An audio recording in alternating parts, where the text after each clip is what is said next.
Hello my dear friends and Merry Christmas. You're on the Military Summary channel, and this short video we're going to discuss the most important updates that took place during the previous night of the local time. The official Ukrainian sources reported that as a result of air defense work, they managed to shut down another additional 2 aircrafts of Russian forces. The Ukrainians are saying they shot down Su-34 and Su-30. I'll remind you that just a few days ago, as a result of ambush that Ukrainians created, they managed to shut down 3 more Su-34. So if we summarize, during the previous, let's say 5 days, the Ukrainians managed to shut down up to 5 Russian aircrafts. I can't tell you whether this information is correct, true, or this is maybe fake and media victory, and the Ukrainians are trying to change the focus of society, of people, from the problems in Krynki, from the problems in Avdiivka, and this is, let's say, some kind of preparation before big withdrawal opposition, because we know that currently there are a lot of rumors and talks that the Ukrainians are planning to leave Krynki, they're going to step back from Avdiivka, they're planning to step back from Novomikhailivka, and all these updates with Su-30 they're trying to create a fake media victory, because according to information we have, soon the Ukrainians will receive, or they have already received, F-16, and probably very soon they're going to start using them in battle. So maybe they are planning to use F-16, these updates with destroyed Su-30, Su-34 as like a greatest media victory, and they will use this noise, this media noise, for withdrawing purposes from Novomikhailivka and Avdiivka, or let's say Sinkovka. Now let's move to the south, and we are going to talk and discuss some situation in the vicinity of Robotyne. Today, the Ukrainian sources published the video on the southern part of the village, how another cemetery of armored vehicles. According to information we have, this video was published and made by the Ukrainian sources. On this video we can see Ukrainian trenches and significant number of destroyed armored vehicles, which confirms probably that as a result of some counter-offensive operation, the Ukrainians managed to restore control over these 3 lines, because this area was captured by the Russians a week or 2 weeks ago or something like this. From the other side we got another video from the Russian sources, which also confirms the combat line. On this video we can see how the Russian armored vehicle, armored personal carrier, was attacking the Ukrainian positions along the 3 lines, right, let's say in front of him. So this video we can use to adjust the combat line and positions, either the Russians or the Ukrainians, on this area. So according to this video, according to this update, the Russian armored vehicle got this position along the 3 lines, and from this area he was attacking, the Russian armored vehicle was attacking the Ukrainian forces along this 3 line, which confirms the presence of Ukrainian forces along this territory. After he finished his job, he returned back to Novoprokopovka along this area. And now we're moving to the south Donetsk direction. We have very interesting details from Novomikhailivka. The Russians, as usually, continue bombardments of the village with the FAB-500. And if you remember, we discussed that after the Ukrainians, according to Ukrainian reports, managed to shut down 5 Russian aircrafts who mainly use aviation bombs FAB-500, the Ukrainians reported that the Russians stopped using this type of weapon. Now this video confirms that the Russians continue using FAB-500 and FAB-1500, at least on the South Donetsk direction. When talking about another important update, today we got confirmed geolocation of presence of Russian forces in these farms, in this industrial area on the south of Novomikhailivka. On this video that was published by the Ukrainian forces, we can see how the Ukrainian tank was attacking the Russian positions on the south of this village. This video was geolocated, and we will discuss in a minute where exactly the Ukrainian tank was moving, where exactly the Ukrainian tank was attacking, and we will understand approximately the Russian progress in this area. So we can say that the updates that we got a few days ago about the Russian progress in the farms, in the cemetery, and in the warehouse were correct, and that the Russians did manage to penetrate the Ukrainian defense belt and to get probably almost inside of the village itself, at least from the southern direction. So now let's return back to the map, and basically the Ukrainian tank was moving something like this. He was moving along the street Timiryazeva Street. He was moving along the street until this interception road. After that, the tank turned to the right, to the bottom, and started moving in this direction. Somewhere from this position, the Ukrainian tank was attacking the Russian forces who was located in these buildings, in this part of the farms. So this is the situation. Once again, the Ukrainian tank was moving something like this. And after the tank ended, was empty, was out of ammo, he returned back the same road. We can make few important conclusions based on this video. First of all, the thing is that the Ukrainians do have possibilities to use tanks to counterattack the Russians.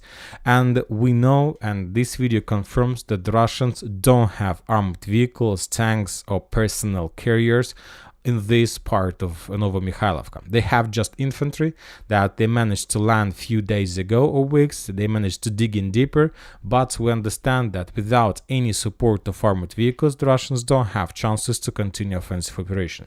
Now the Russians have one problem: how to concentrate armored fist, how to concentrate few personnel carriers or tanks to continue offensive operation further, because without armored fist they can't penetrate the southern defense belt of Ukrainian forces just with infantry. They can, but then they will be forced to pay significant price. We haven't received anything from the eastern side of Novomikhailivka. I expect that maybe today, after the demining process, the Russians will make also another attempt to attack from this direction, and they must do this. Very likely they're going to do this because it's much easier to answer with armored vehicles from this side, but not from this side, but not from the southern.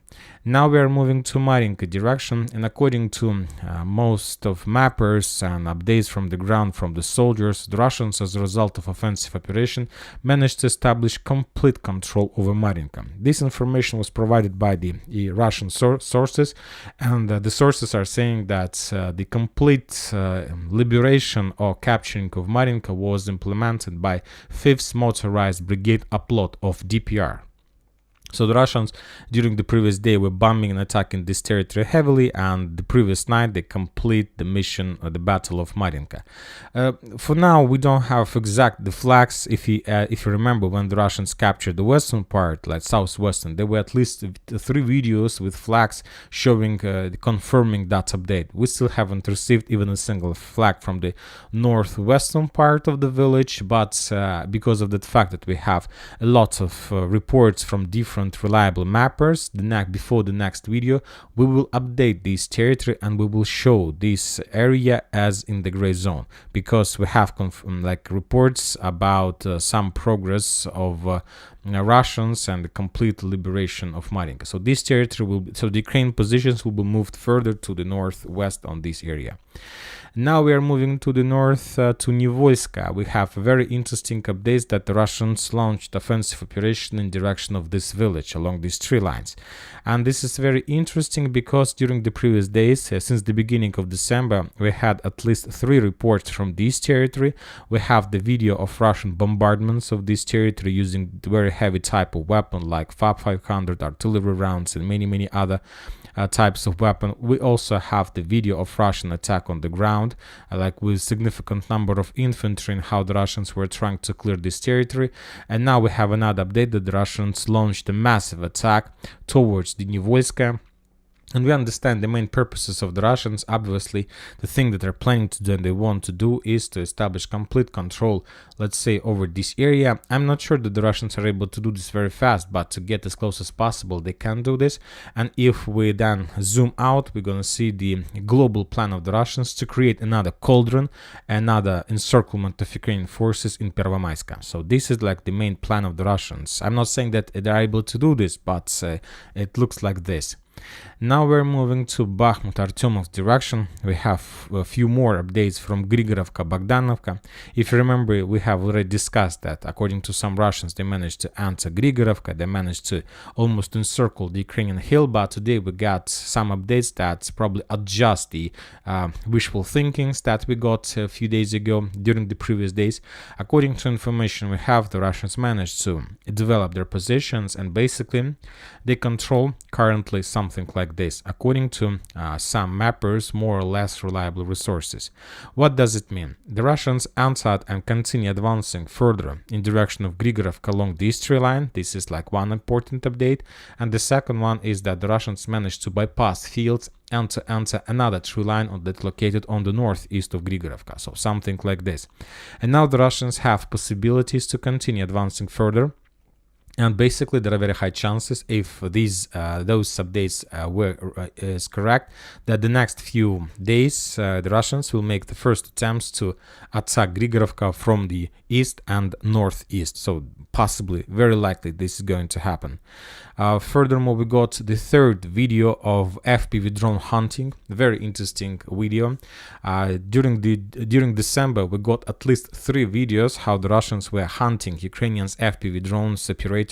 This is the third one. They managed to discover another position of Ukrainian FPV drone operators, and after that, as a result of missile strikes, those positions were also destroyed.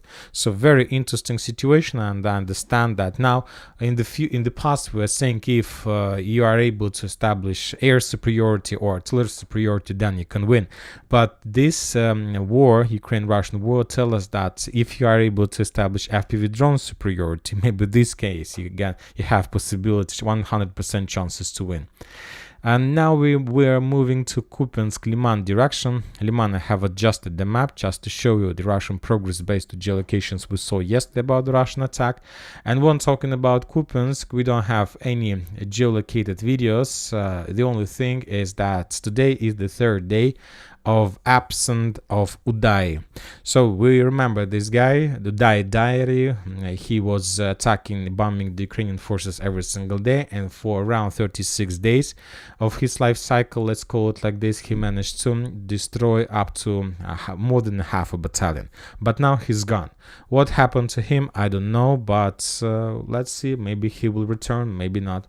And that's it for the short video. Military Summary channel reminds to condemn any violence in the world. Thank you for your watching. Subscribe to my channel, put your likes, join my Patreon, and have a good day. And once again, Merry Christmas.